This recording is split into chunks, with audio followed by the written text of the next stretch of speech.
kulay yan eh, according to your mood. When I'm happy, magka-colorful dress ako. 'Di ba? Para when I'm feeling playful, yung mga ganyan. Pero, dati, nung bata, mas bata pa ako, mas hindi ako ganun ka-aware about dressing up properly or yung tungkol sa fashion. Siguro I owe it to the It Girls kung paano ako nag-evolve. Kasi somehow, can I say that, na nag-evolve? Kasi every Sunday, sila rin, they make an effort to dress up, they make an effort para bumili ng magagandang mga damit. So, ginagawa ko rin yan para makasabay. And kay Tita Mariol Alberto ng Star Magic, whenever we go out of the country, siya yung kasama ko mag-shopping. So, ini-introduce niya ako dun sa mga designer clothes or designer bags na ika nga investment. So, siya yung nagpa-aware sa akin sa mga yon. Tsaka sa Star Magic Ball each year, doon ko nakikilala yung mga top designers ng Pilipinas, yung mga magagaling like si Narajo Laurel, si Everlusky Aceron, ngayon si Michael Cinco, Patrice Diaz Ramos, at marami pa pong iba. So sila yung mga favorite ko. And tsaka RTW, yung Kashika, yun talaga yung style ko. Ang galing-galing ni Jella. Ako nga pala nakalimutan kong sabihin, Plains and Prince. Napaalala.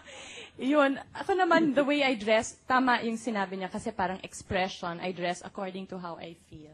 Parang everyday kikay ako, no? That's how I dress all the time. Parang kung ano lang nafe-feel ko. At depende sa panahon, kung mainit, kung umuulan, yun, nagva-vary siya.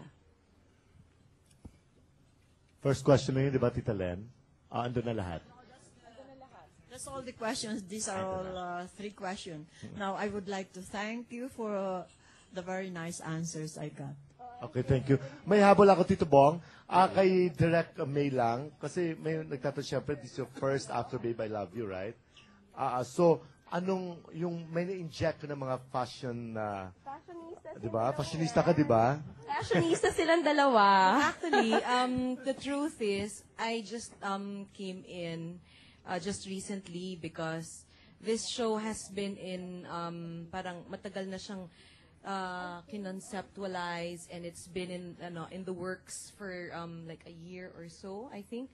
And Direk Noel was really the one on top of it. So the credit really goes to him.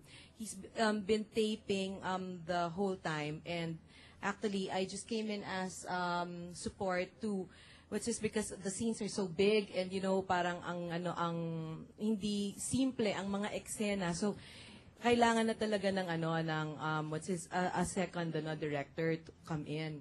So really the credit goes to Direk Noel. The ideas, and of course the creative team who's been brainstorming and doing everything together with production. So, but as far as fashion is concerned, si Direk Noel has been the one injecting the ideas here. Yun, baka...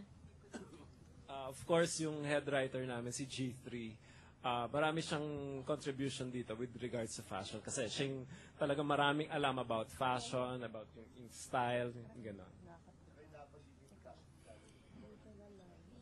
Yes, actually, as a production designer, parang dream project to eh. Parang noon nga nagpo-production design ako, parang I never thought na pwedeng ma-conceptualize yung ganitong show. Kasi ang mahal-mahal. So parang ngayon, parang I'm so happy lang na natutupad yung gano'n na kahit na hindi ako yung production designer,